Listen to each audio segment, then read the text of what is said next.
The hole in the ground didn't feel deep enough, not for the secrets Richard was taking with him. I watched the polished cherrywood casket descend, its brass handles glinting a final, obscene lie in the flat Ohio sunlight. The winch whirred, a mechanical sound for a mechanical man. People around me were dabbing their eyes with tissues, their faces composed in masks of respectable grief. My son David stood beside me, one hand on my shoulder, a heavy, proprietary weight. He squeezed, a gesture meant to be comforting. I knew it for what it was, a reminder of his presence, his claim. I felt nothing. No, that's not true. I felt a vast, hollowing sense of release, like a prisoner who has just heard the distant, final clang of a gate swinging open. For 45 years, I had been Mrs. Richard Hayes. I had played the part of the devoted wife to a pillar of the community, a quiet, meticulous accountant. It was the longest undercover operation of my life, and the only one from which I was never meant to return. The man they were burying was not my husband. He was my jailer, and the world was celebrating him. Back at the house, the air was thick with the scent of lilies and baked ham. Neighbors and distant relatives milled around my living room, speaking in hushed, reverent tones about Richard's quiet generosity, his unwavering integrity. They moved through the rooms he had built, touching the furniture he had chosen, admiring the life he had curated. A life that was a meticulously constructed stage for a play I was forced to star in. My daughter-in-law, Sophia, wasn't mingling. She was perched on the arm of a brocade chair, her black dress a little too tight, a little too fashionable for a somber occasion. Her thumb moved in a frantic, hypnotic blur across the screen of her phone. She was harvesting sympathy online. I was sure of it. Turning our family's manufactured grief into digital content. She looked up, her eyes scanning the high ceilings, the wide, sunlit rooms. "It's a beautiful house, Elizabeth," she said, her voice just loud enough to carry over the murmur of conversation. "So much space." She let the words hang in the air, a baited hook. Then she looked back down at her phone, a small, satisfied smile playing on her lips. Almost too much space. For just one person. There it was. The first probe. The gentle, exploratory jab to test my defenses. I said nothing. I just gave her a small, vague smile, the same one I'd been using for nearly half a century. The smile of a woman who sees everything and reveals nothing. Chloe, my granddaughter, caught my eye from across the room. At 17, she had a way of seeing through the static of adult hypocrisy. She looked from her mother to me, a flicker of worry in her eyes. She knew. Even if she didn't know what she knew, she felt the shift in the atmosphere. She felt the circling of the vultures. Later, after the last of the mourners had offered their hollow condolences and departed, the quiet that settled over the house was not peaceful, it was predatory. David cleared his throat. He and Sophia were sitting opposite me on the sofa, a united front. The brochures appeared as if by magic, fanned out on the coffee table between us. They were glossy, filled with pictures of smiling, silver-haired seniors playing shuffleboard and taking watercolor classes. Evergreen Meadows, the cover read, in a cheerful, looping font. "Mom," David began, his voice a carefully crafted blend of gentle concern and authority. It was the voice he used when closing a difficult business deal. "We've been worried about you being here, alone," Sophia chimed in, her tone syrupy sweet. "It's a 5-star facility, Elizabeth. It's more like a resort. Chef-prepared meals, round-the-clock security, a wonderful community of people your own age. We're just thinking of your safety," David continued, leaning forward. "This big house, the stairs, the upkeep, it's a lot. At Evergreen Meadows, you wouldn't have to worry about a thing." I looked at the pictures. A woman with perfectly coiffed white hair laughing as she arranged flowers. A man in a crisp polo shirt hitting a golf ball. It wasn't a community, it was a holding pen, a place where inconvenient parents were sent to gracefully decline out of sight. Sophia, ever the pragmatist, couldn't help but get to the heart of it. "And think of the financial freedom, Elizabeth," she said, tapping a perfectly manicured nail on the table. "We had the house appraised, just tentatively, of course. We could unlock a significant amount of equity. It would more than cover the costs of Evergreen Meadows. It would set you up for life, with plenty left over for for whatever you want, for whatever they wanted. I looked from the glossy brochure to my son's face, and that's when I saw it. It wasn't just greed. It was something deeper, something colder. Behind the mask of filial concern, I saw the same predatory stillness I used to see in his father's eyes. The cold, calculating ambition of a man who sees the world not as a place to live, but as a collection of assets to be acquired and controlled. He had his father's eyes. I had spent my life containing the monster in my husband, and in my blindness, I had allowed his reflection to flourish in my son. This wasn't a suggestion. It wasn't a conversation. It was an eviction notice, wrapped in the language of love. They had already decided. My home was sold. My life was packed. My future was a single room in a luxury prison. The cage my husband had built for me was simply being swapped for another. And my own son was the one holding the key. I felt a tremor start in my hands, a lifetime of suppressed rage threatening to break through the carefully constructed dam of my composure. I folded them in my lap, digging my nails into my palms until the tremor stopped. I had to be calm. I had to be the frail, slightly confused old woman they expected me to be. The performance wasn't over. It was just entering its third act. "It's a lot to think about," I said, my voice a whisper.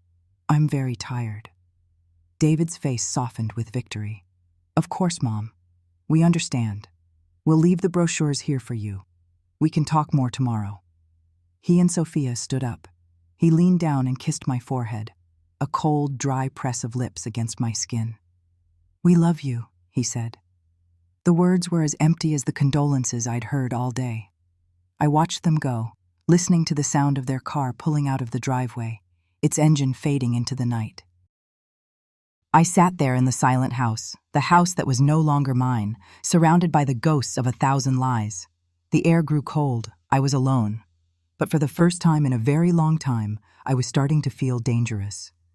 I walked to the kitchen window and watched their taillights disappear down the long, tree-lined drive of Willow Creek.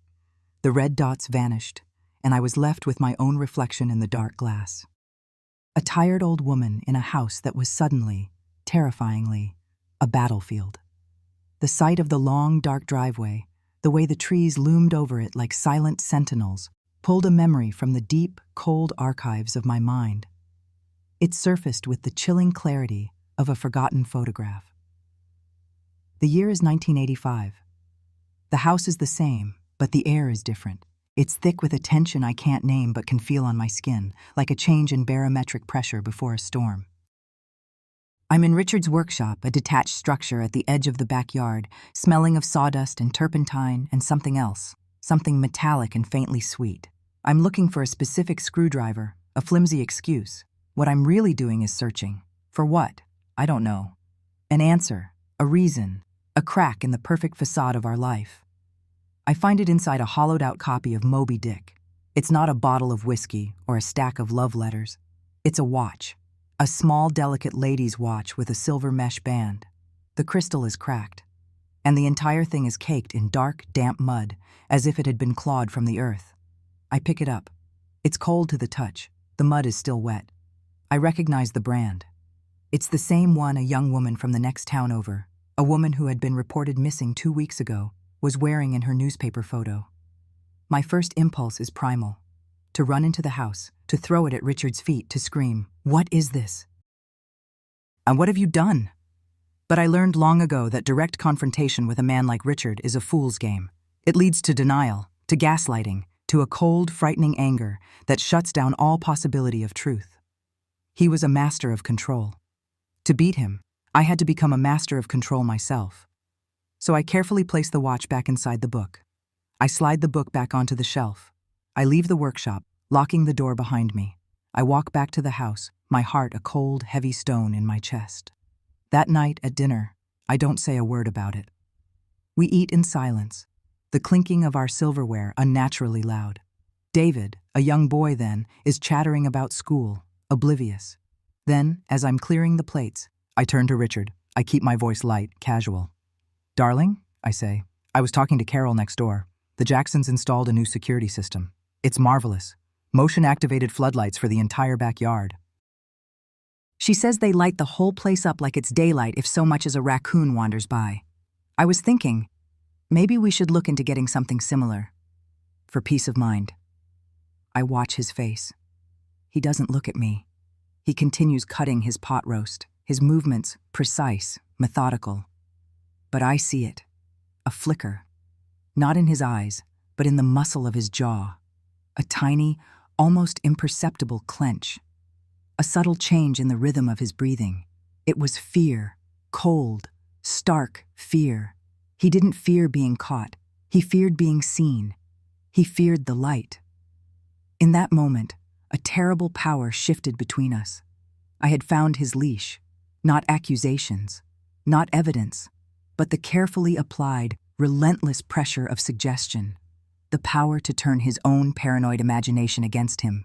From that day forward, the garden wasn't just a garden, it was a weapon. The threat of floodlights, of new fences, of a nosy landscaper became my arsenal. I controlled him by controlling the environment he used to hide his darkness. I became the architect of his prison, and he never even saw the bars. My reflection stares back at me from the kitchen window in 2025. The face is older, lined with the topography of a long and silent war, but the eyes are the same. My gaze drifts from my reflection to the wall beside the refrigerator.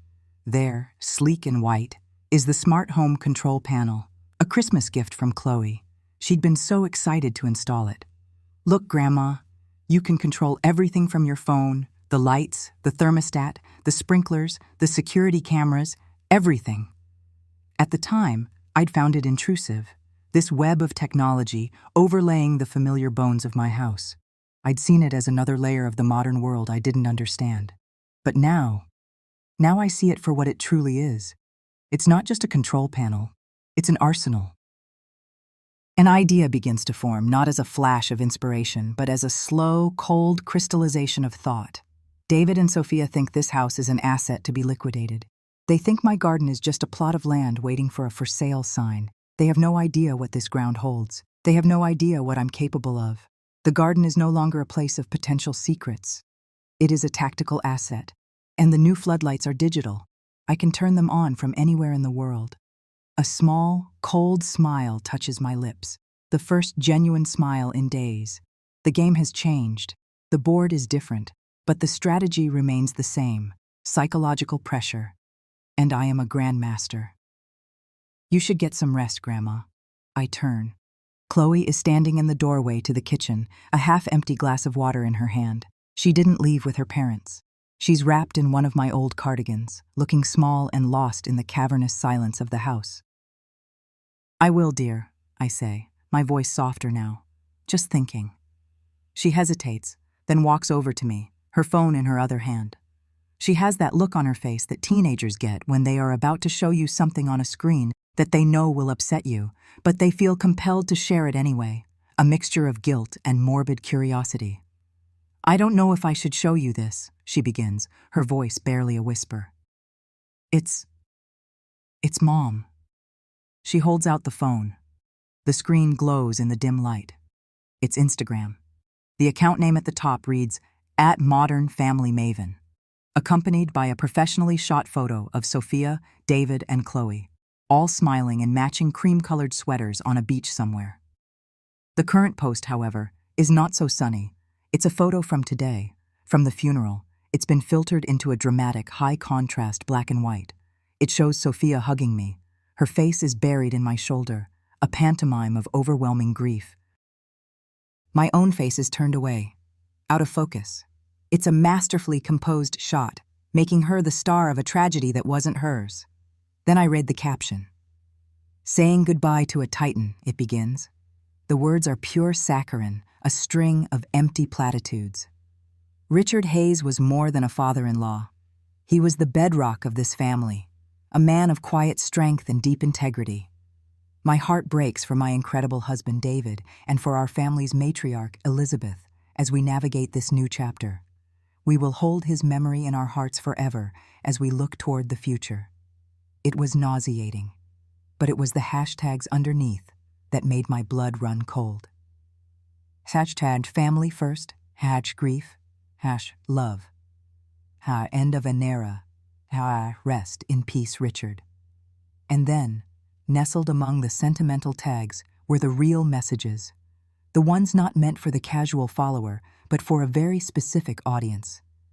Willow Creek real estate, dream home, luxury living, new beginnings, downsizing. My eyes scanned the text again. She had tagged 2 accounts. One belonged to the most aggressive, high-profile luxury realtor in the county.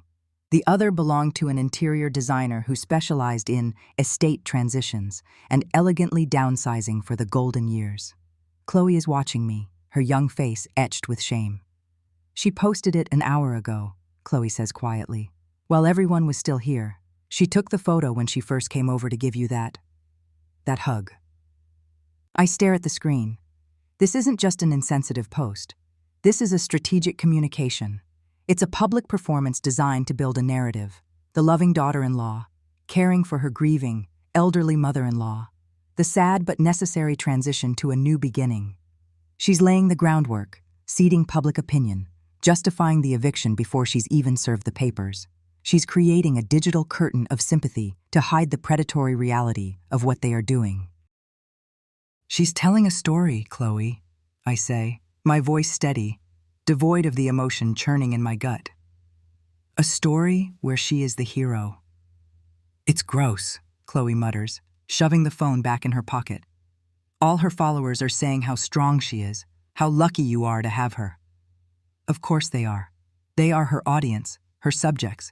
They only see the stage, not what's happening in the wings. I look past Chloe, through the kitchen and into the dark living room where the glossy brochures for Evergreen Meadows still sit on the coffee table. A trap laid with smiles and 5-star amenities. My son and his wife think they are playing chess. They move their pieces on a public board, for all to see. They telegraph their every intention with hashtags and tagged accounts. A flicker of memory, sharp and clear. My old handler from the agency, a man named Marcus with cigarette-stained fingers and tired eyes.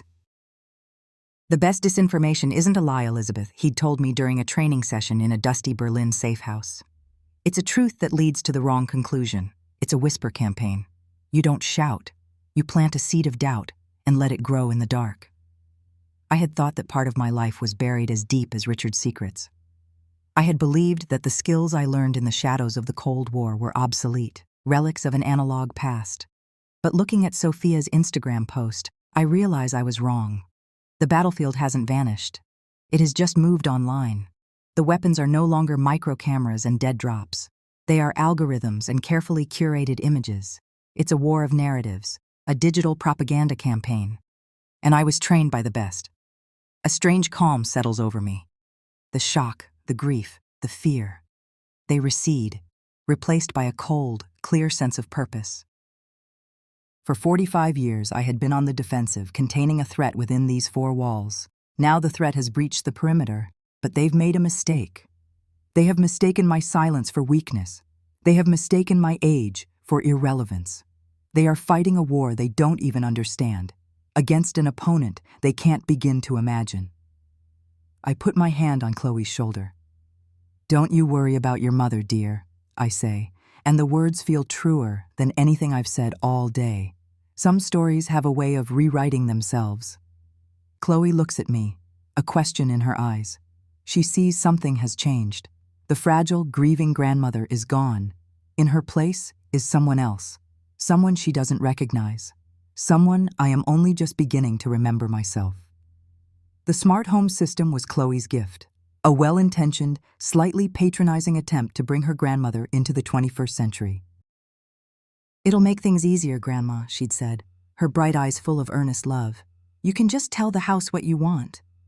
I had smiled and thanked her, letting her think I was a technophobe who would struggle with the voice commands. In reality, I had spent the week after she installed it not sleeping, but studying. I downloaded the manuals. I watched tutorials on secured, untraceable networks. I learned the system's architecture, its vulnerabilities, its command logic. I didn't just learn how to use it. I learned how to own it. Chloe had given me a convenience. I had turned it into a weapon. David and Sophia arrived on a Tuesday. wearing their coordinated outfits of somber navy blue, the color of concerned, responsible children. They sat on the sofa opposite my armchair, a silent tribunal. Sophia placed a sleek leather-bound planner on the coffee table between us, a declaration of intent. "Mom," David began, his voice oozing a thick, cloying sympathy that set my teeth on edge. "We need to discuss the next steps, for your well-being." "Next steps?" I asked, my voice intentionally thin and reedy. I let my hands tremble just a little as I clutched the arms of my chair. "This house," Sophia chimed in, gesturing vaguely at the room. "It's a lot to manage. The upkeep, the memories." She gave a delicate theatrical shudder. "We've been looking at some wonderful places. Evergreen Meadows has a 2-year wait list, but for Dad's service to the community, they're willing to make an exception." They were talking about my home as if it were already a vacant property, a line item on a prospectus. They were talking about me as if I were already a ghost. "Richard's study," David said, his eyes flicking towards the closed door down the hall. "We should probably start going through his files. Financials, deeds, who knows what's in there." Dad was always so private. It was my cue. As the word private left his lips, I used the burner phone hidden in the folds of my shawl to issue a silent command. The recessed lights inside the study flickered once, twice, then went out with a soft pop. David flinched. "What was that?" "Oh dear," I murmured, looking towards the darkened doorway with wide, innocent eyes. "The wiring in this old house. It's been acting up ever since Chloe installed all this newfangled technology." I waved a frail hand at the smart speaker on the mantelpiece. Sophia's perfectly sculpted eyebrow twitched. "It's probably just a bulb." But a flicker of unease had entered her eyes. The house was no longer a neutral asset. It was an unpredictable variable. She stood up, pulling out her phone. "I'm just going to call the agent we spoke to, confirm our appointment to get an appraisal. I'll take it in the guest room, get some privacy." She walked down the hall, her voice already adopting its bright, professional influencer tone. "Hi, Brenda. It's Sophia Hayes."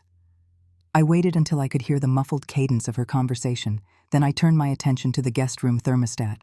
I didn't just lower it, I plunged it, from a comfortable 70 degrees down to 45, a deep, unnatural, cellar-like cold. I focused on David. "Your father loved this house," I said softly. "He did," David agreed, though he looked distracted, his gaze still fixed on the study. "But he would want you to be safe, Mom, not rattling around in here all alone." His words were interrupted by a shriek from the hallway. Sophia burst out of the guest room, rubbing her arms, her face pale.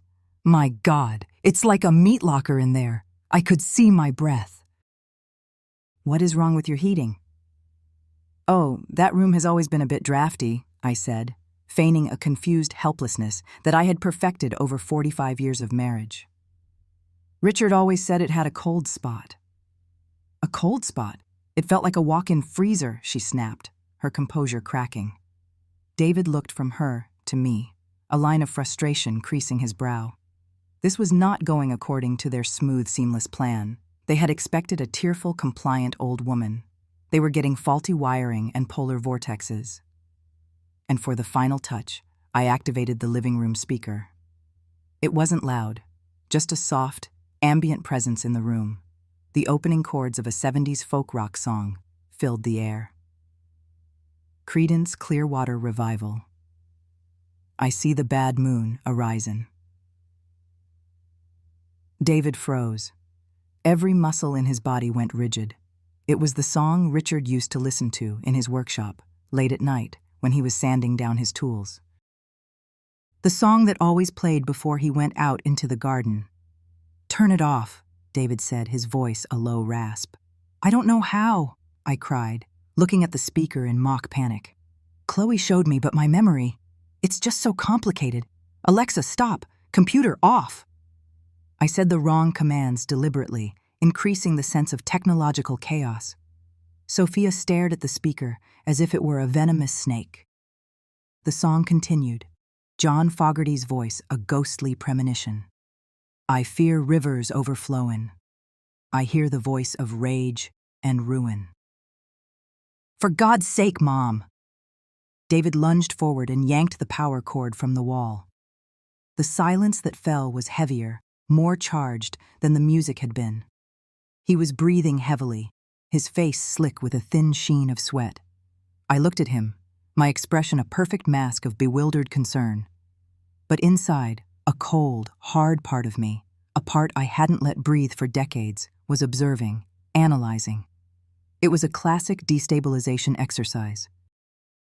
And we used to run them in training back at the farm. You don't blow up the target's headquarters. You just make them think it's haunted. You introduce small, deniable anomalies into their environment until they can't trust their own perceptions, until they start looking for ghosts in the machine. They wanted to take my house? Fine. I would make them believe the house didn't want them. I would turn their greatest asset into their greatest source of fear. The psychological games were a start, but I knew my son.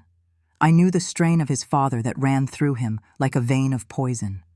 Paranoia wouldn't be enough to stop him. He would rationalize it, blame it on faulty tech or an old woman's decay. He needed to be met with force, with an authority he couldn't dismiss. He proved me right, less than a week later. He came alone this time, which was a bad sign. It meant this was business, not a family matter. He didn't sit. He stood in the entryway, holding a thick, cream-colored envelope. His face was a careful, neutral mask, but I could see the tension in his jaw, the hard glint in his eyes that was pure Richard.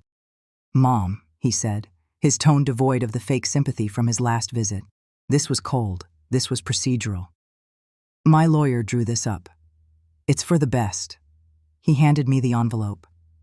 My fingers didn't tremble this time. I was no longer playing the part of a frail old woman. I was a target who had just received a declaration of war. I slit the envelope open with my thumb and pulled out the heavy stationery. The language was dense, legalistic, but the intent was as clear as glass. Request for competency, evaluation, involuntary, power of attorney. Citing advanced age, recent emotional distress, and observed cognitive disorientation.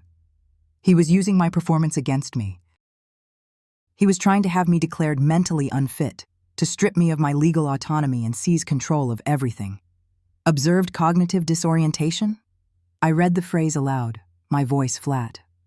"The lights, the music, your confusion," he said, ticking them off like points in a legal argument.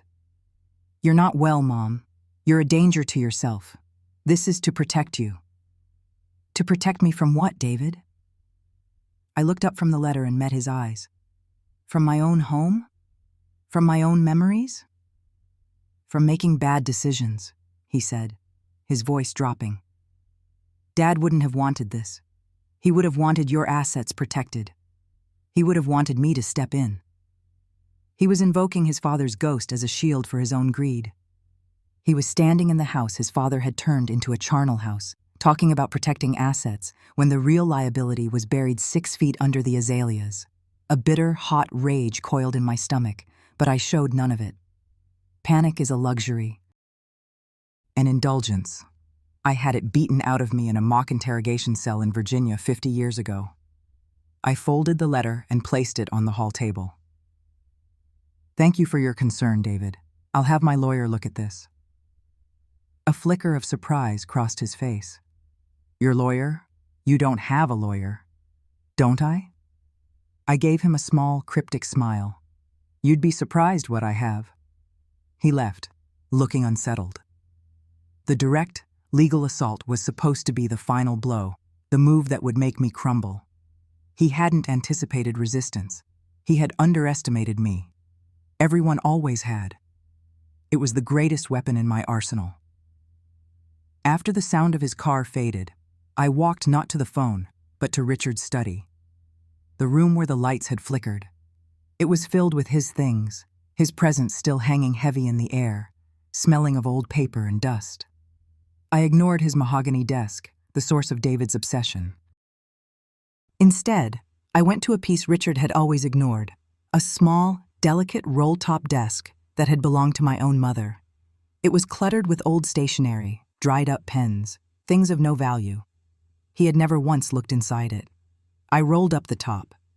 In the back of a deep pigeonhole, behind a stack of faded postcards, was a small black leather address book. It was worn at the edges, the leather soft as cloth. It held no names of friends or family, only a handful of entries, written in a code I hadn't used in decades. A series of numbers, followed by a city. I ran my finger down the page until I found the one I was looking for. Arlington, VA. I took the book to the kitchen and used the old landline, a device so antiquated I knew it wasn't connected to the smart home hub. I dialed the number from memory. It rang 3 times, then a quiet, clipped voice answered. No name, no greeting, just, yes? I need to speak with Mr. Jones, I said. There was a pause. Who is calling? Tell him Helen is calling. About a past matter. From Berlin.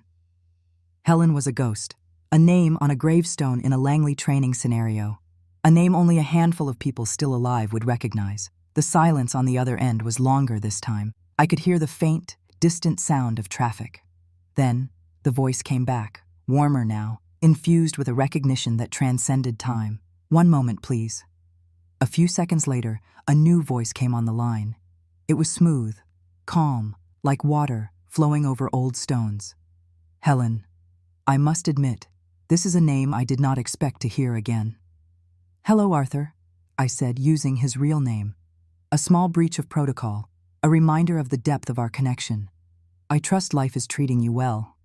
It's quiet, which I count as a blessing, he said. I run a small, discreet firm now, complex estate and privacy issues, a bit tamer than the old days. Which is why I'm calling, I said. I have a complex estate and privacy issue of my own. I find myself in need of your particular expertise. Oh? I'm being pressured by my son. He sent a letter from his lawyer. They're seeking a competency evaluation to gain power of attorney. There was no judgment in the silence that followed, only a professional assessment of the situation. I see, Mr. Jones, Arthur said finally. And I take it you are, in fact, fully competent. More than they could possibly imagine, I said. I seem to recall a significant favor I owe you, he said, his voice dropping slightly. Something about a misfiled report and a hasty exfiltration from the Friedrichstrasse station. I remember it well, I said. You were wearing a truly terrible toupee. A low chuckle came down the line. The things we do for God and country. Consider that favor called in, Helen. Send me a copy of the letter your son so thoughtfully provided. My office will handle all correspondence from this point on. You will not be bothered again. Is there anything else? Not for now, I said. Very well. It's good to hear your voice, Helen. Truly. And yours, Arthur. I hung up the phone. A weight I hadn't even realized I was carrying lifted from my shoulders. David had brought a lawyer. I had brought a ghost. His move was about money and control. My counter-move was about a debt forged in the shadows of the Cold War. Let him come. I had my own architect of control now, and his weapons were far sharper than a simple legal petition. With Mr. Jones handling the direct assault from David, I could turn my attention to the softer target, Sophia. She was the public face of their campaign, the one curating the narrative of the loving, concerned family just trying to do what was best for their matriarch. Her currency wasn't legal power, it was public perception. And I knew from my old life that perception was a fragile, gossamer thing, easily torn. I didn't use my home computer. That was a rookie mistake. The first thing any analyst does is check the target's digital footprint. No, I returned to the old ways. I put on a simple coat and a headscarf, looking like any other anonymous elderly woman, and took the bus to the Willow Creek Public Library. The computers there were slow, the keyboard sticky, but they were gloriously, beautifully anonymous. A dozen people used them every hour. My search history would be a single drop in a vast, muddy ocean. I didn't start with a direct search for Sophia Hayes scam. That was too crude. I started with the products. I went to her Instagram page, @ModernFamilyMaven, a nauseating collage of beige filters, sponsored posts, and saccharine captions about authenticity. I made a list of the products she shilled the most: the Miracle Skin Serum, the Aura Glow aromatherapy diffuser, the artisan-crafted ceramic vases. Then I began the painstaking work of human intelligence in the digital age. I wasn't talking to assets in smoky cafes. I was cross-referencing shipping manifests on import-export websites. I was digging through the forums of disgruntled online shoppers. I used reverse image searches on her artisan products. It didn't take long for the pattern to emerge. The Miracle Skin Serum, which she sold for $80 a bottle, came from a massive chemical factory in Shenzhen that sold the same formula in bulk for 50 cents a unit. The user reviews on a third-party site, far from Instagram's curated comments, were a horror show of rashes, chemical burns, and allergic reactions. The Artisan Vase, promoted for $200, was available on a massive Chinese e-commerce site for $5. It was a classic dropshipping scheme, but a particularly cynical one. She wasn't just marking up cheap goods. She was selling potentially harmful wellness products to women who trusted her, wrapping a lie in a cloak of aspirational motherhood. I sat there in the quiet hum of the library, staring at the screen. This was her empire, a house of cards built on deception and preying on insecurity, and I was going to be the gust of wind that brought it all down. My next stop was a big box store on the other side of town. I paid cash for a $100 prepaid gift card. Then I went to a different store, a cheap electronics retailer, and used that gift card to buy the most basic, untraceable burner phone they had. No contract, no GPS to speak of, just a simple device for calling, texting, and rudimentary internet access. Back in the library, using their public Wi-Fi, I created a new email address with a randomized provider. Then I went to the most popular forum for exposing influencer scams, a place of digital vigilantes and furious consumers. I created a profile. I needed a name, something that sounded local, concerned, and completely harmless. I typed it in. Willow Creek Watcher. The coldness of David's legal maneuver had scraped open a wound I thought had long since scarred over. Holding that letter, seeing the predatory gleam in his eyes, I felt a familiar, chilling echo across the decades. It threw me back to a crisp autumn afternoon in 1989. The world was different then. The Berlin Wall was about to fall, but in our quiet suburban street, a different kind of darkness was taking root. David was 10. He came home flanked by our neighbor, Mrs. Gable, a stern, bird-like woman whose prize-winning Persian cat, Chairman Meow, was her entire world. Her face was pale with fury. David's face was a perfect, placid mask of innocence. "Elizabeth," Mrs. Gable had said, her voice trembling with rage, "your son cornered my Alistair in our driveway. He threw rocks at him. The vet said his leg is broken." I looked at David. 10 years old, his blonde hair neatly combed, his polo shirt still tucked in. He looked up at me, his blue eyes wide and guileless. "Nuh-uh," he said, his voice the epitome of childhood sincerity. I was trying to get him out from under the car. I was worried he'd get hurt. A rock just slipped." The lie was masterful. It was nuanced, plausible. It reframed cruelty as concern. It was a lie an adult would tell. I felt a cold dread snake its way up my spine.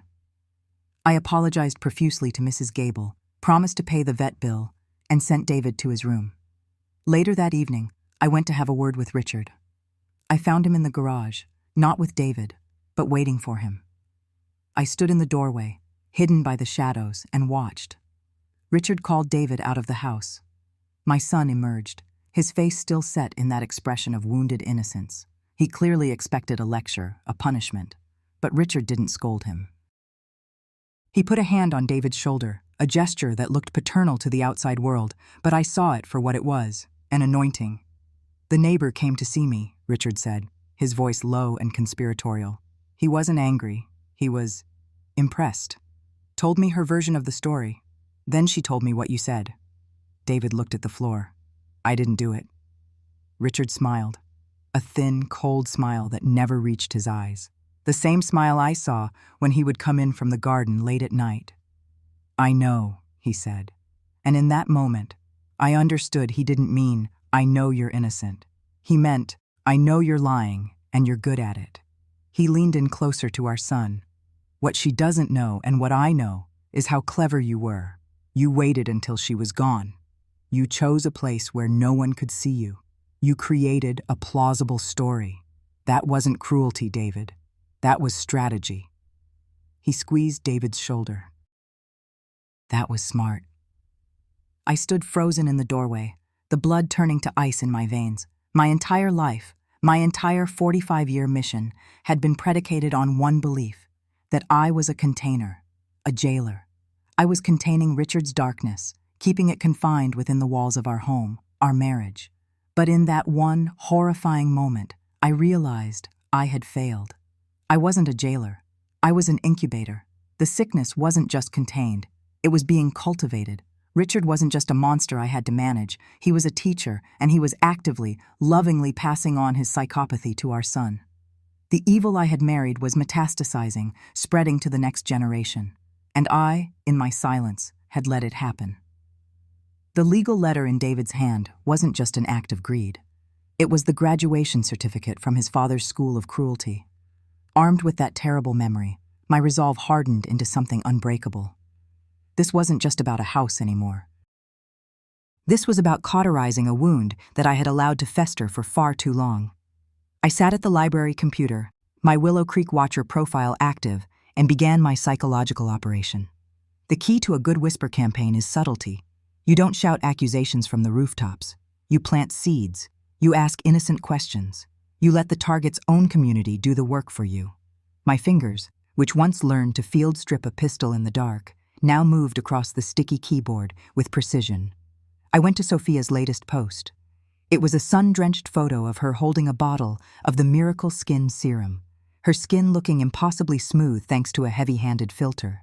The caption was about embracing natural radiance and trusting pure ingredients. I scrolled down to the comments and, as Willow Creek Watcher, typed my first message. Hi, Sophia. This looks amazing. Quick question. Has anyone else's @Modern Family Maven Miracle Skin Serum caused a rash? A friend of mine had a bad reaction, and we're just trying to figure out if she's allergic to one of the ingredients. Any help would be appreciated. Thanks. It was perfect. It was polite, non-accusatory, and framed as a request for help. It used the language of the community. Deleting it would look suspicious. Ignoring it would look callous. But leaving it there was like putting a single drop of poison into a well. Next, I went to the Willow Creek Community Facebook group, a bustling hub of local gossip, lost pets, and small business recommendations.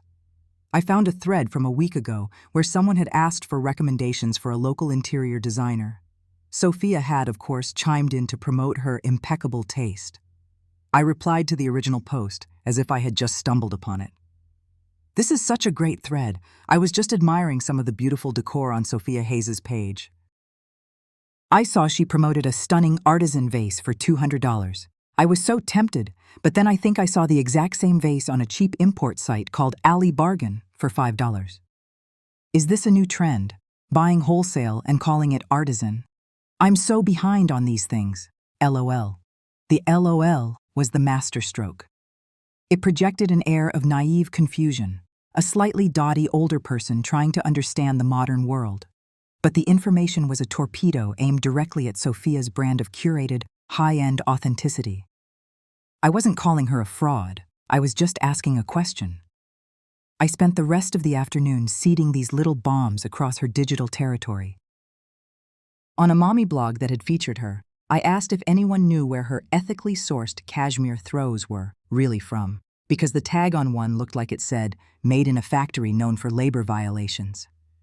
In a review forum for her favorite organic coffee brand, I innocently wondered if anyone else thought it tasted a little metallic. Each comment was a small, deniable pinprick. But I knew that together, they would begin to bleed her credibility dry. I logged out, cleared the browser history, and walked out of the library into the cool evening air. I felt no guilt, no remorse. I felt the cold, clean satisfaction of a mission in progress. Sophia and David thought this was a battle over real estate. They were wrong. This was a battle for the truth. And I was an old soldier with a new, digital battlefield. The whispers had begun, and soon they would become a roar. The house had begun to feel different to David. not just quiet, but watchful. The silence in the hallways wasn't empty. It was heavy, pressing in on him. My little tricks with the thermostat and the lights, my feigned moments of confusion, they were working. They were grains of sand in the gears of his confidence, grinding away at his certainty.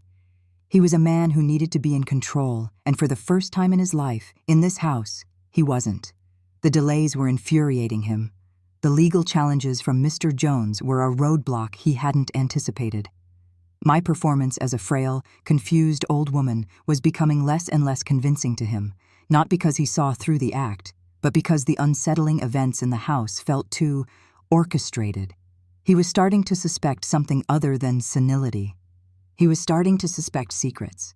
His frustration finally boiled over. The stories I'd maintained for 45 years, the carefully constructed image of Richard Hayes as a simple, frugal accountant, a man who saved every penny and lived a life of quiet modesty, it all started to crumble in David's mind. It had to be a lie. A man that meticulous, that private, that dull. He must have been hiding something. People like that always were. He became obsessed with the idea of a hidden fortune. It was the only explanation that made sense to his greedy heart. There had to be offshore accounts, gold bars buried in the garden, a portfolio of stocks tucked away under a false name. His inheritance wasn't this house, this plot of land. It was something more, something liquid, something that could be spent. He decided to start his search in the one place that had always been forbidden territory, his father's home office. Even after Richard's death, the room had remained sealed, a shrine to a man I had no intention of honoring. I'd left the key in the lock, a silent invitation. I knew he would take it. The door creaked open and the smell of stale paper and old wood polish hit him. It was a time capsule from 1995. A heavy oak desk, a leather-backed chair, filing cabinets of military-grade steel. Everything was neat, ordered, obsessively tidy. Richard's ghost still lingered in the perfect alignment of the pens in their holder. David didn't hesitate. He was not a sentimental man. He yanked open the desk drawers first, his hands rifling through stacks of old utility bills, bank statements showing painstakingly balanced, depressingly small accounts, and warranty cards for appliances that had been replaced decades ago. Nothing. He slammed a drawer shut, the sound echoing in the silent house. He moved to the filing cabinets, yanking them open with such force that they shuddered on their runners. He tore through file after file, his frustration mounting. Property deeds. Tax records, 1980 to 1985. Appliance manuals. It was a meticulously kept archive of a profoundly boring life. There were no hidden bank accounts from the Cayman Islands, no stock certificates for burgeoning tech companies. There was just the mundane paperwork of a middle-class accountant. He was sweating now, his face flushed with anger and exertion. He started pulling entire drawers out, dumping their contents onto the floor, creating a blizzard of manila folders and yellowed paper. He was like a feral dog digging for a bone. He ran his hands along the sides of the drawers, knocking on the bottoms, searching for false compartments. He kicked the side of one of the cabinets, a guttural sound of rage escaping his lips. "Where is it?" he muttered, his voice a low growl. "Where did the old bastard hide it?" He saw his father not as a man, but as a rival, a gatekeeper who had hidden wealth from him his entire life. The narrative he was building in his head was one of a son finally claiming what was rightfully his, unearthing the treasure his miserly father had selfishly hoarded. It was a justification, a way to make his greed feel like justice. He was about to give up, to storm out and accuse me directly, when his knuckles brushed against something in the back of the bottom filing cabinet. The space felt shallow.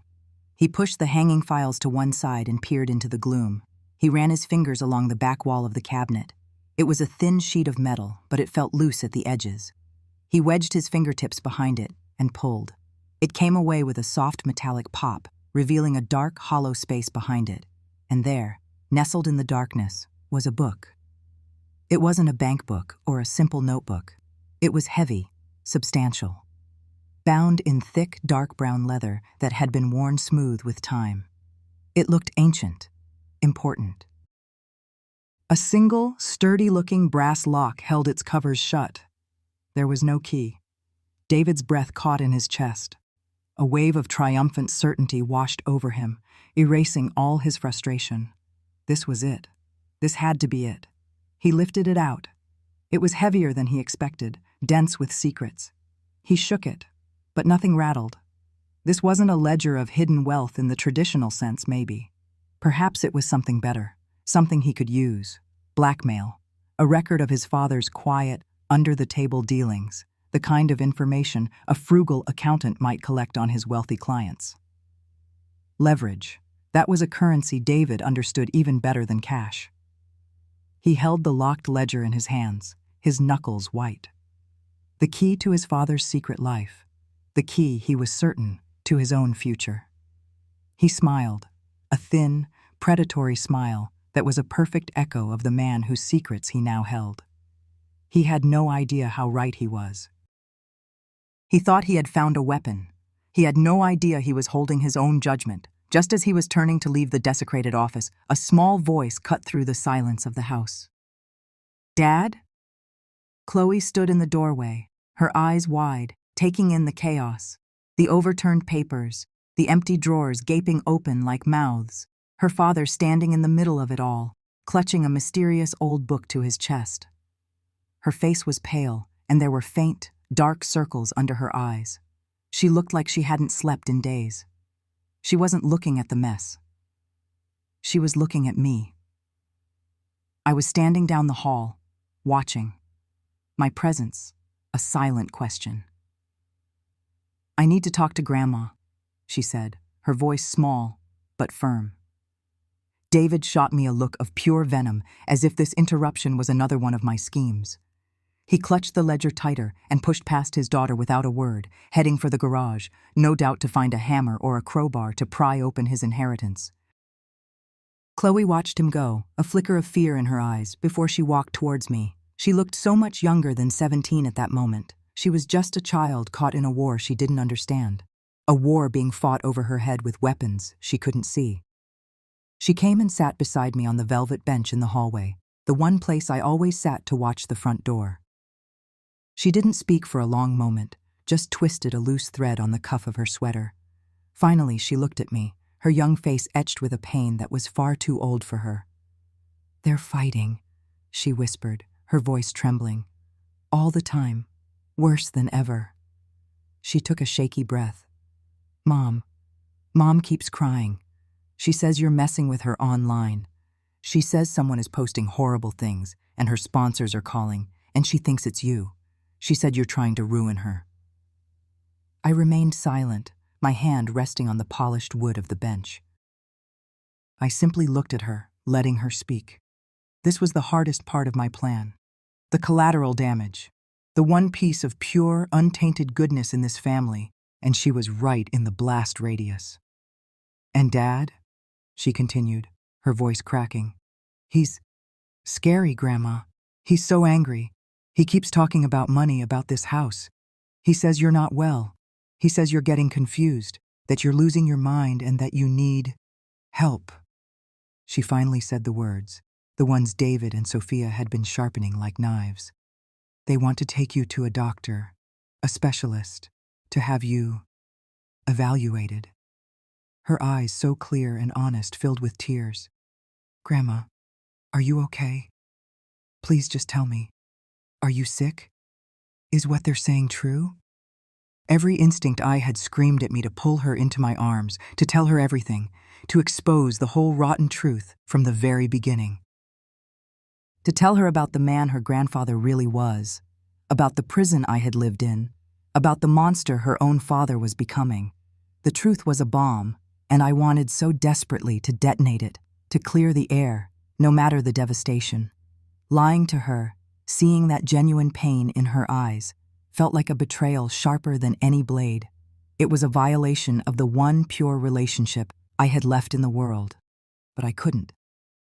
The truth was too monstrous. It wouldn't just hurt her, it would obliterate her. It would poison her past and curdle her future. She was the one person I was trying to save, not condemn. My war was with David and Sophia. Chloe was the civilian I had to protect, even if it meant she saw me as the enemy for a time. I reached out and took her small, trembling hand in my own. My skin was thin and wrinkled, hers was smooth and warm. I held it firmly.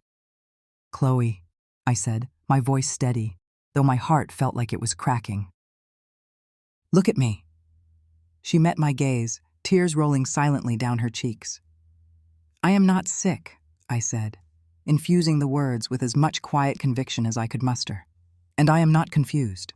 I squeezed her hand. But there are things happening in this family, things that started long before you were born, sicknesses of a different kind. I chose my next words with the precision of a surgeon. A piece of the truth, not the whole terrible thing. A warning, not a confession. A shield, not a sword. Your father, I said, my voice dropping to a near whisper, has his father's ambition. It's a hunger that is never satisfied. It eats everything around it. Be careful, my love. Be careful that it doesn't consume you too. She stared at me, her brow furrowed in confusion. It was cryptic, I knew. It wasn't the simple answer she was looking for, but it was the only one I could give. It was a seed of doubt planted not against me, but against the narrative her parents were feeding her. It was a signpost, pointing her towards a different kind of danger. She pulled her hand away slowly, wiping her eyes with the back of her sleeve. She didn't understand.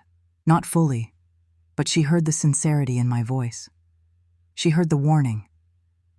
She stood up, looking lost and small in the grand, silent hallway. I just want it to stop, she whispered. And then she turned and walked out the front door, leaving me alone with the echo of her pain. Watching her leave felt like a physical blow. For a moment, my resolve wavered. Was it worth it? Hurting her to save her? But then I thought of David, in the garage, prying open that book. I thought of his eyes, devoid of anything but avarice. The same look I had seen in his father's eyes, right before the mask of the boring accountant would slip back into place. Yes, I thought, my resolve hardening into diamond. It was worth it. To protect Chloe, I would burn the whole rotten structure to the ground. And her parents had just handed me the torch. My whisper campaign, the one Sophia thought I was waging, had in fact reached its intended destination. The seeds of doubt I had planted with my burner account, Willow Creek Watcher, had taken root. My innocent questions on local forums and under Sophia's shimmering fake Instagram posts had been noticed. Has anyone else's skin broken out from this serum? Just asking for a friend. That's a beautiful designer bag. Is it true the company that makes them uses sweatshop labor? Little drops of poison in her pristine digital well. It was enough. Someone else picked it up. A YouTuber, a young woman with a sharp tongue and 1 million subscribers who specialized in exposing influencer scams, found the forum thread. She called her segment Instasham. The video was brutal. It opened with a montage of Sophia's most saccharine posts, hugging Chloe, laughing with David, holding up her miracle skin serum with a beatific smile. Then, the YouTuber, a woman named Lexi, appeared on screen. You all know Sophia Hayes, she began, the Willow Creek goddess of authentic living. Well, today we're going to talk about just how authentic she really is. She didn't just use my anonymous posts. She had done her own research. She had ordered the serum herself and had it tested. The results flashed on screen. A cheap, mass-produced lotion from an overseas factory, full of common irritants and with an actual ingredient cost of less than 50 cents a bottle. Sophia was selling it for $60. Lexi displayed the import manifests, the name of the shell corporation Sophia had set up, the damning customer reviews that Sophia had been systematically deleting for months. The fallout was immediate and catastrophic. It was a digital firestorm. The comments section of the YouTube video exploded. Sophia's Instagram was flooded. The sycophantic praise turned to vitriolic rage overnight. Thousands of people who had felt inadequate looking at her perfect life now felt scammed and foolish. They turned on her with the ferocity of a betrayed cult. Memes appeared, mocking her. Her follower count, which she checked hourly like a patient monitoring their own heartbeat, began to plummet. Then came the corporate emails. A major home goods brand, one that had just signed a 6-figure deal with her to be the face of their new, modern farmhouse collection, sent a curt, 2-sentence message publicly severing all ties. It was posted on Twitter for the entire world to see. Another company, a meal kit service, quickly followed suit. Her career, built on a foundation of carefully curated authenticity, was vaporizing in real time. Panicked and humiliated, backed into a corner, Sophia did the only thing an influencer knows how to do. She went live. She thought she could control the narrative, apologize, cry on camera, and win back their sympathy. She set up her phone in her perfect living room, the one with the neutral-toned sofas and the artfully placed throw pillows. She smoothed her hair, composed her face into a mask of tearful remorse, and hit the Go Live button. It was a disaster from the first second. "Hi, everyone," she began, her voice quivering. I know a lot of you are angry, and you have every right to be. I wanted to come on here and just speak from the heart." The comments were scrolling by in a venomous, unreadable blur. "Fraud. Liar. Give me my money back. You're disgusting." David was just off camera, pacing like a caged animal. He had just come from the garage, his hands greasy, the lock on the ledger still unbroken. He was furious about the collapsing deals, the money evaporating before his eyes. He couldn't stand her performance of victimhood. "Just tell them you're sorry and get off," he hissed, his voice just loud enough for the phone's microphone to pick it up. Sophia's eyes darted to the side. "I am trying to be honest," she said through gritted teeth, a fake smile still plastered on her face. "As I was saying, there has been a misunderstanding about my wellness products." "A misunderstanding?" David stepped into the frame, his face a thundercloud. "You called it a misunderstanding? You were selling cheap Chinese garbage and calling it a miracle. I told you this was a stupid idea." The viewers went wild. The number at the top of the screen, the one showing how many people were watching, was skyrocketing. Sophia's composure finally shattered. The mask fell away, revealing the raw, ugly reality beneath. "My idea?" she shrieked, forgetting completely that thousands of people were watching. "You were the one pushing me. Get rich quick, Sophia." "Monetize your brand, Sophia. You were the one who was breathing down my neck every single day about selling this house from under your mother." "Don't you dare bring my mother into this," David roared, his face inches from hers. "This is on you. You're the fraud. You're the one whose face is all over it. And you're the one who will be bankrupt tomorrow," she screamed back, tears of rage, not sorrow, streaming down her face. "Our life, this house, it's all built on lies, and you're the biggest one, David. You and your obsession with your dead father's money." The live stream captured it all. The perfect couple, the aspirational family, tearing each other apart in their pristine beige living room. It was raw, it was ugly, and it was utterly compelling. Someone screen-recorded it, of course.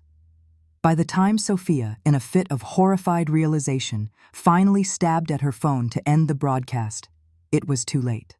The clip was already going viral. Her career wasn't just damaged, it was a smoking crater, her perfect marriage, a public spectacle of ruin. While Sophia's world was imploding online, David was in the garage, finally succeeding in his task. The argument with Sophia had pushed him over the edge.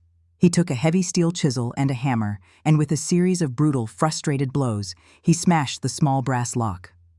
The metal shrieked and bent before finally giving way. He pried the thick leather cover open, his heart pounding with greedy anticipation. He expected to see columns of numbers, names of shell corporations, details of secret accounts. Instead, he found page after page of neat, meticulous, chillingly familiar handwriting. His father's handwriting. It was a journal. He stared at the first page, dated October 1978. The entry was titled simply, A.W. "Met her at the bus station," it began. "Young, a runaway. Nobody would miss her.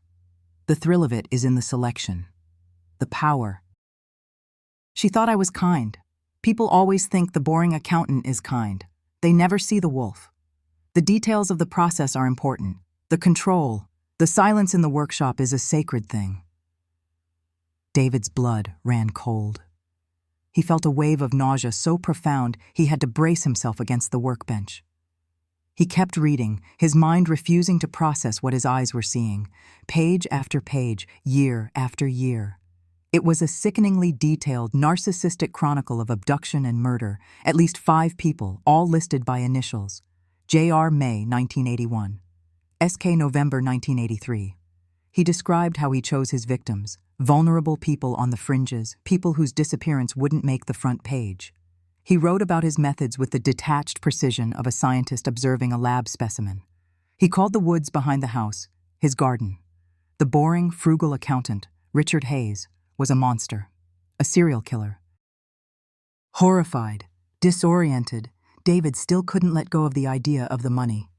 He flipped through the pages frantically, looking for something else, anything else. A number, a bank name, a clue. He had to find the money. It was the only way to make this horror mean something other than what it was.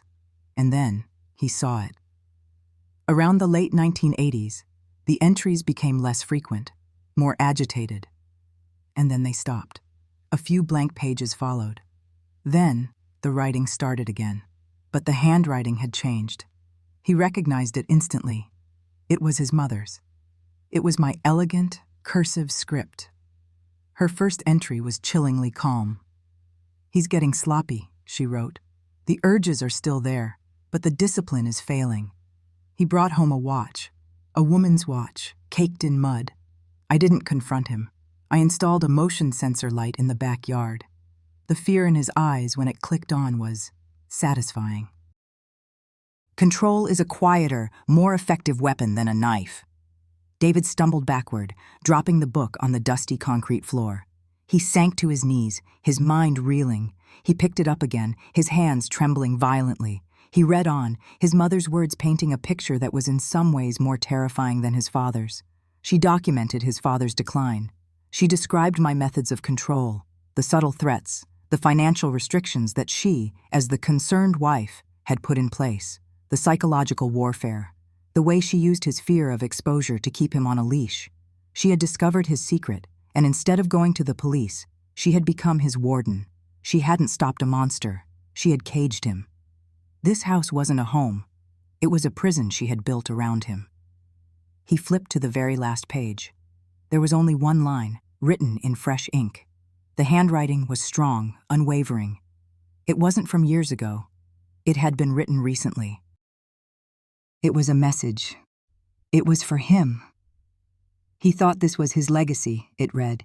"It is his cage, and now, David, it is yours." The air left his lungs in a ragged gasp. It wasn't a ledger. It wasn't an asset. It was a plague. A curse passed from father to son, delivered by the hand of his own mother. The truth crashed down on him with the force of a physical blow. His mother wasn't a frail victim. She was the architect of this entire nightmare. She had been playing a game he hadn't even known existed, and she had just made him a player. The house wasn't a piece of real estate. It was a tomb, and she had just handed him the shovel. He stumbled out of the garage, the ledger clutched in his hand, like a venomous snake he couldn't let go of. The world was tilting on its axis. Every memory of his childhood, every interaction with his parents, was now cast in a sinister new light. His father's quietness wasn't humility. It was predatory patience. His mother's resilience wasn't strength. It was the cold resolve of a jailer. He burst into the living room, his face ashen, his eyes wild with terror and disbelief. I was waiting for him. I was sitting in my favorite armchair, the one by the window, calmly sipping a cup of chamomile tea. The late afternoon sun cast long shadows across the room. I looked up at him as he entered, my expression placid. I didn't seem surprised or alarmed by his state. I seemed expectant. "Looking for something?" I asked, my voice as calm and smooth as the surface of my tea. He couldn't speak. He just stared at me, his chest heaving. He threw the book onto the low coffee table between us. It landed with a heavy, final thud, the sound of a cell door slamming shut. "What is this?" he finally choked out, his voice a strangled gasp. "What did you do?" I placed my teacup carefully on its saucer, the delicate clink of porcelain the only sound in the room. I looked from his horrified face to the book, and then back again. My voice, when I spoke, was no longer that of a doting mother or a confused old woman. It was cold steel. It was the voice of the operative I had once been, the voice I had buried for 45 years. "Your father was a monster," I said, my words precise and devoid of emotion. "I was his keeper, That book was his cage. It kept him occupied, it kept him contained, and it kept the people of this town safe. I paused, letting the weight of that sink in. The question is, David, what are you? He opened his mouth to answer, to scream, to rage, but before any sound could come out, another one filled the air. Faint at first, then growing steadily, unmistakably louder, the sound of sirens. David's head whipped toward the window, his eyes wide with a new kind of panic. He looked back at me, a dawning horror on his face. This was all connected. This was all my doing. I continued, my voice never rising, never wavering. I made an anonymous tip an hour ago, not to the local police, to the State Financial Crimes Unit, about the widespread fraud in your new housing development, the cheap materials, the doctored inspection reports, the kickbacks. I've been a very good student of your business practices, dear. They have a warrant. They're coming for you, David. I let him process that. The trap wasn't just the book. The book was only one part of it. They're not coming for what he did, I said, gesturing to the ledger. They're coming for what you did. The sirens were closer now, just a few streets away. A flashing blue and red light pulsed against the window panes. They might, however, get a second anonymous tip, I continued, my voice dropping into a conspiratorial whisper. A tip about this very house, about some old, unsolved disappearances from the 70s and 80s. A tip suggesting they should bring shovels for the garden and a forensics team for the basement. I looked at the ledger, lying on the table between us. Then I looked at him. What you do with that book, right now, in the next 60 seconds, will determine what they find when they get here. The choice hung in the air, brutal and simple. He could let them find the book. He could go down not only for his own white-collar crimes, but for the monstrous legacy of his father. He would be destroyed, his name forever linked to a serial killer. Or he could destroy the evidence. He could burn the book. He could erase his father's sins and, in doing so, take the fall for his own. He would go to prison for fraud. But the deeper, darker secret of the Hayes family would die with the flames. He was trapped. His greed for his father's non-existent money had led him right into a cell of my own design. There was no escape, no winning move. He could only choose the nature of his own destruction. The sirens screamed outside, right in front of the house.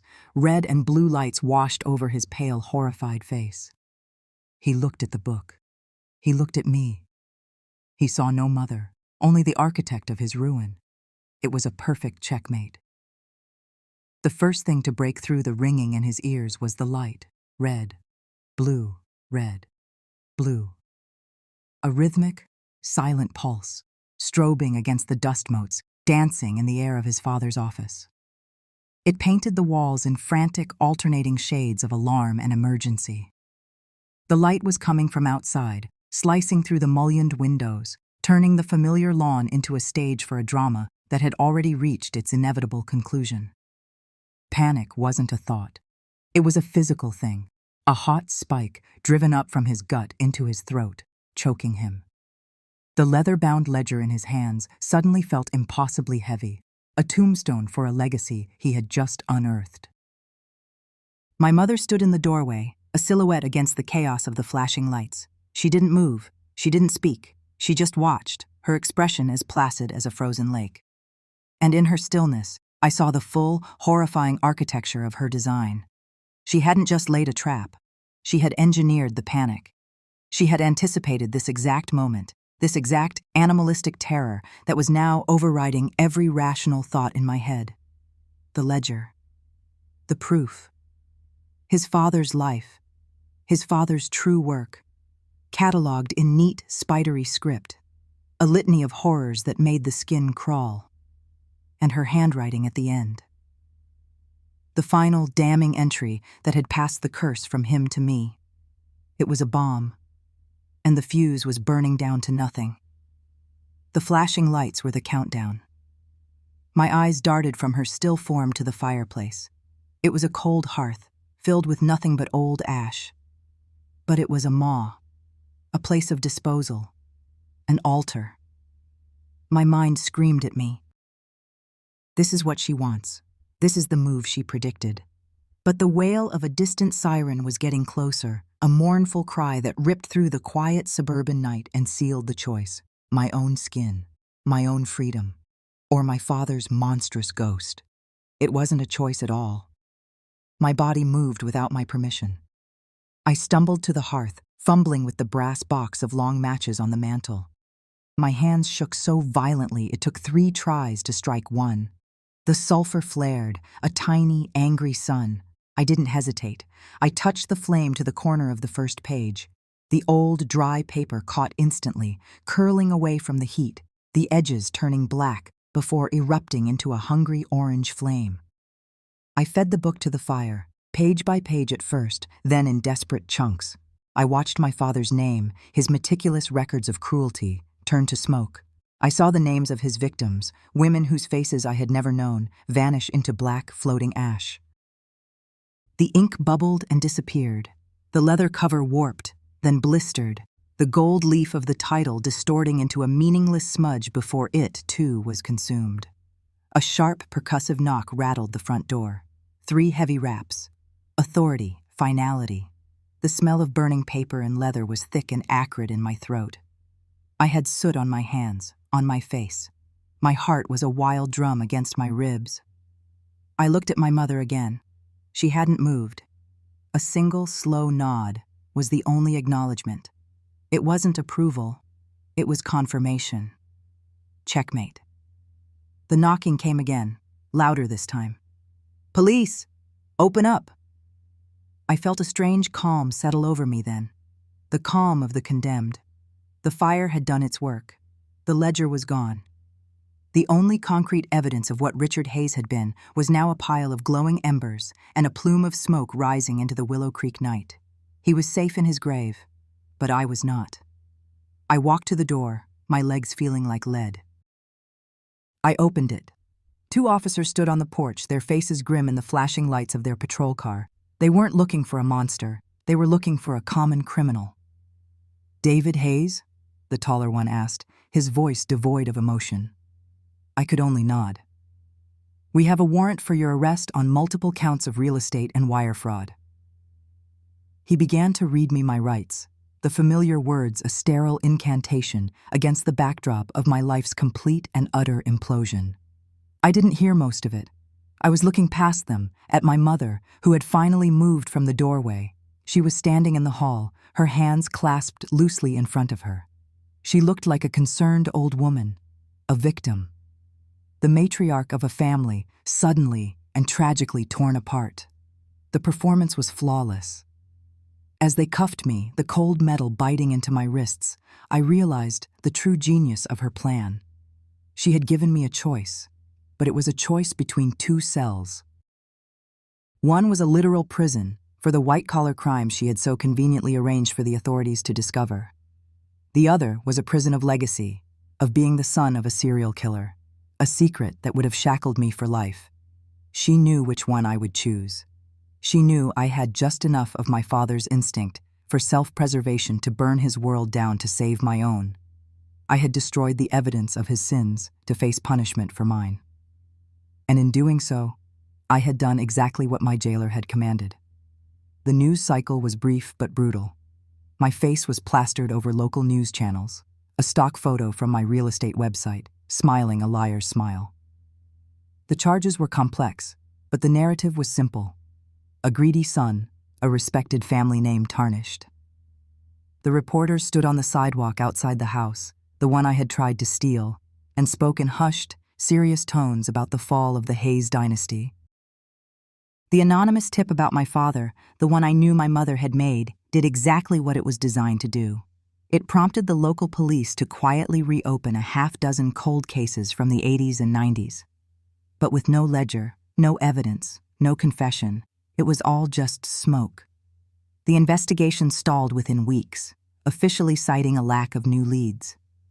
But it didn't just go away, it lingered. A permanent, unspoken stain. The name Hayes was no longer just associated with fraud. It was now whispered in the same breath as disappearances, as unsolved murders. A shadow of suspicion fell over our family, a ghost that would never be exorcised. My father's secret was safe, but his reputation was poisoned forever. My mother had not only erased the proof, she had rewritten his memory into something dark and uncertain, a local horror story. Sophia's exit was as swift and public as her entire life had been. Her carefully curated empire of authenticity crumbled overnight. The YouTube takedown had been the first domino. My arrest was the final, crushing blow. The brands dropped her. The followers, once a loyal army, turned on her with the ferocity of a betrayed cult. Her comment sections became a toxic wasteland of accusations and mockery. She tried to fight it, of course. She posted a tearful, rambling video from her car, all blotchy makeup and desperate pleas for understanding. It only made things worse. People called it crocodile tears. They called her a grifter, a fraud, the wife of a fraud. She filed for divorce from a burner phone, her lawyer communicating with mine in curt, sterile emails. There was nothing left to divide.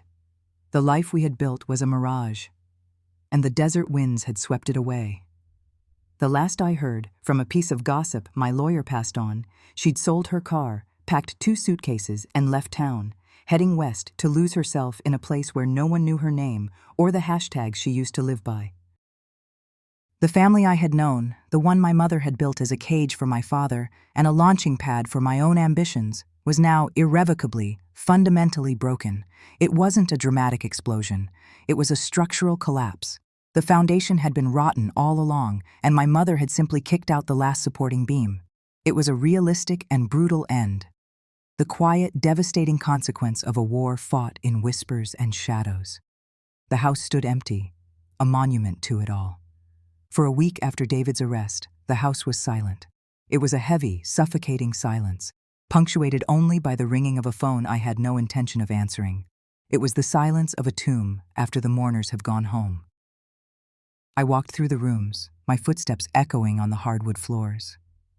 I looked at the armchair where Richard used to sit, the indentation in the cushions still holding his shape after all these years. I looked at the family portraits on the wall, a gallery of smiling lies. Sophia, with her vacant, camera-ready eyes. David, with that familiar, predatory glint he inherited from his father. Chloe, a small, bright light trapped between them. A younger me, a ghost in my own home. I felt nothing, no grief, no remorse, no triumph, just the quiet hum of a machine that has completed its task. The family had been a tool, the house, a prison. Now, their purpose was fulfilled. It was time for demolition. My first call was not to a realtor. It was to a company that specialized in estate clearance. A man with a gravelly voice answered. I didn't give him my name. I gave him the address. I need the contents of a house cleared, I said, my voice steady. Everything. The furniture, the clothes, the books. All of it. Standard disposal, ma'am? Donation, auction? No, I said. There is a workshop in the back of the property, a separate building. Everything in that structure is to be taken directly to an industrial incinerator. I want a certificate of destruction. The rest, do with it what you will. I don't care. He paused. The workshop, ma'am. Any hazardous materials? I thought of the tools hanging on the pegboard, the faint dark stains on the concrete floor, the lingering smell of bleach and terror that only I could detect. Only memories, I said, and hung up. They arrived the next day, a team of silent, efficient men in gray overalls. They worked with a detached professionalism that I appreciated. They didn't ask questions. They wrapped portraits in blankets, boxed up silverware, dismantled beds. I sat on the front porch steps and watched them carry my life out to their truck.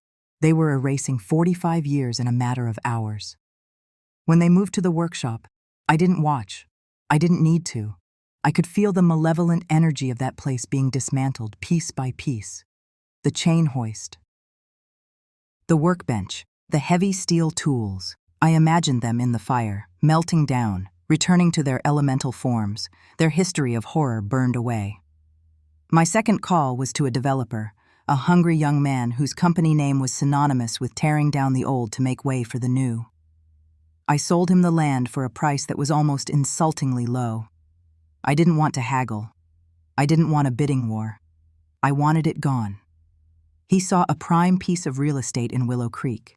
I saw the final erasure of a crime scene. 2 days after the deed was signed, the bulldozers arrived. I didn't stay to watch that either. I was already gone. I drove for 2 days, heading north along the coast. I didn't have a destination in mind, only a direction. Away. I ended up in a small, windswept town where the primary industry seemed to be fishing and forgetting. I found an apartment on the 3rd floor of a nondescript building overlooking the ocean. It was small, Spartan, and smelled of salt and damp air. It had a bed, a table, and a single chair. It was perfect. It was the first home that had ever been truly mine. The first few weeks were a study in emptiness. I would wake before dawn and watch the sun rise over the gray, churning water. I walked the beaches, letting the cold wind whip my hair and the roar of the surf fill my ears, washing away the lingering echoes of the house on Willow Creek. I was anonymous. A quiet old woman in a faded coat. No one knew my name.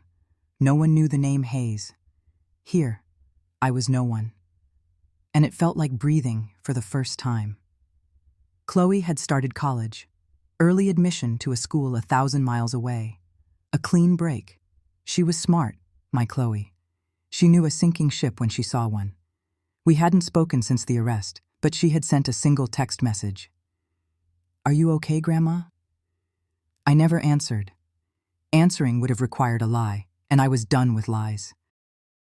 But now, as the autumn sun cast long shadows across my small bare room, I knew it was time to give her something. Not the truth. The truth was a poison she didn't deserve to drink.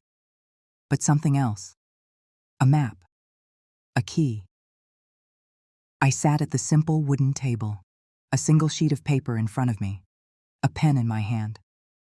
Outside, the gulls cried and the waves crashed against the shore, a steady rhythmic pulse, the sound of freedom. I began to write. My dearest Chloe, I imagine you are settled in by now. I hope your classes are interesting and your roommate doesn't snore. I hope you are finding your way. That is what this time in your life is for, after all. Finding your own way. I owe you an explanation, of a kind. Not for the things that happened to your father or your mother. They made their own choices, and their paths are their own to walk. This is about you. And about the world you are just now stepping into. There are people in this world who will try to put you in a cage. They will do it for all sorts of reasons. For love, they will say. For your own good, for security. They will build the cage around you slowly, bar by bar, so you barely notice until the door is locked. Some cages are obvious, made of iron bars and concrete walls. The one I built for your grandfather was like that. It was a prison of routine and control, designed to contain a monster. It was a necessary evil, and it cost me my entire life to maintain it. It was a terrible, lonely cage. But there are other kinds of cages, Chloe. Cages made of expectations. Cages made of other people's ambitions. Cages made of lies you are told so often you start to believe them yourself. Your mother lived in a cage like that, one she built herself out of followers and brand deals. She thought it was a palace, but it was a prison all the same, and when the walls came down, she was left with nothing. Your father lived in the shadow of a cage built by a man he never truly knew, and he spent his whole life trying to get inside it, believing it held a great treasure. He was wrong. These are the cages you must watch for, the ones that look like safe harbors, the ones that disguise themselves as love or duty. They will promise you comfort and ask only for small pieces of your soul in return, until there is nothing left of you that is truly yours. I lived in a cage for 45 years. And when I finally saw it for what it was, I had to do terrible things to get out. I do not regret them, but I do not wish that path for you. So I am giving you the one thing I have learned, the only piece of wisdom I truly own. You must have the courage to see the cage for what it is. Look for the bars. Listen for the lock. Acknowledge that you are trapped. Do not pretend it is a gilded parlor. Do not get comfortable. Seeing the cage is the first and hardest step. And then, You must have the courage to find your own key. Sometimes the key is a word, the word no. Sometimes it is an action, a suitcase packed in the middle of the night. Sometimes it is a choice that everyone else will tell you is selfish or wrong. It doesn't matter. Your key will not look like anyone else's. You will have to forge it yourself in the fire of your own conviction. Be brave, my little sparrow. Be smart. But most of all, be free. The world is vast and life is short. Do not spend a moment of it in a cage someone else has built for you. I stopped writing, my fingers aching slightly. I read the words over. It was the closest I would ever come to a confession. It was the only inheritance I had left to give. I picked up the pen and signed my name at the bottom. Grandma. For the first time in my life, the word felt like my own. It wasn't a title assigned to me by my relationship to a man. It wasn't the role of a wife or a mother, roles that had been defined by deceit and duty. It was just me. A connection to this one bright girl, a final thread of love in a life swept clean of everything else. I folded the letter, slipped it into an envelope, and addressed it to her university dormitory. I would walk to the post office in the morning. I stood up and walked to the window.